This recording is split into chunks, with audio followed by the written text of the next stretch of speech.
Hello everyone, welcome to my channel rice world. তো আজকে সকাল সকাল দেখো বৃষ্টি শুরু হয়ে গিয়েছে, তার উপর আজকে সানডে, আর এই বৃষ্টির দিনে রবিবারে মাটন খাওয়ার মজাই আলাদা। তাই জন্য আজকে বাপি সকাল সকাল গিয়ে বাজার থেকে মাটন নিয়ে এসেছে, আর আমি ভাবলাম আজকের মাটনটা আমিই করি। আর এখানে কিছু উপকরণ নিয়ে নিয়েছি, পেঁয়াজ, লঙ্কা, রসুন, আদা, টমেটো নিয়ে পেস্ট করে নিয়েছি। আর এবার মটনটা ম্যারিনেট করব, তার জন্য রসুন দিয়ে নিয়েছি, কুচনো পেঁয়াজ দিয়ে নিয়েছি, কুচনো টমেটো দিয়ে নিয়েছি।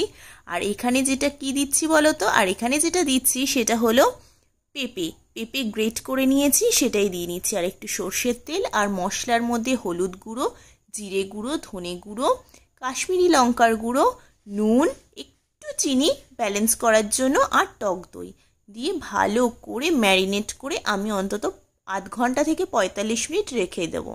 আমার মুখের হাসিটা দেখতে পাচ্ছ তো, কতটা খুশি আজকে আমি। আর তোমাদের একটা ইনসিডেন্ট বলি, শোনো। আমার ঠিক মেয়ে হওয়ার আগে অবধি মাটন একদম পছন্দ ছিল না। বাপি আনতো ওই এক পিস বা একটা টুকরো ছোট্ট, এইরকমই খেতাম। মেনলি বাপির সাথে সাথে মেয়েও আমাকে শিখিয়েছে মাটন খাওয়া। ও যবে থেকে আমি যবে থেকে প্রেগনেন্ট হই তবে থেকে আমি মাটন ভীষণভাবে ভালোবাসি খেতে। তো এখনও সেটা আছে অবশ্যই।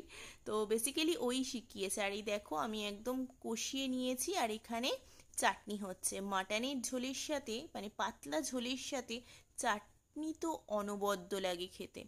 তো এবার মাটন যেই রকম ভাবে রান্না করে সেইভাবেই আমি রান্না করেছি। ওটা গরম মশলা ফোড়ন দিয়ে তুমি যে দেখলে পেঁয়াজ কিছু কুচিয়ে নিয়েছি, সেই পেঁয়াজ হাফটা কোচানো দিয়ে নিয়েছি, আর হাফটা ম্যারিনেটের সময় আমি মাটনে দিয়েছিলাম। লাল করে পেঁয়াজটা ভেজে নিলাম, তারপর যে পেস্টটা আমি করেছিলাম সেটা দিয়ে ভালো করে কষিয়ে নিয়ে ম্যারিনেট করা মাটনটা আমি দিয়ে নিয়েছি। কষানোর পর সামান্য ঘি দিয়ে প্রেসার কুকারে কয়েকটা সিটি দিয়ে নামিয়ে নিতে হবে। এই দেখো লাল লাল ঝোল রেডি। আমাদের তো সাদা ভাত দিয়ে ভীষণই ভালো লাগে, তোমাদের কি কি দিয়ে ভালো লাগে জানিও প্লিজ। চলো টাটা।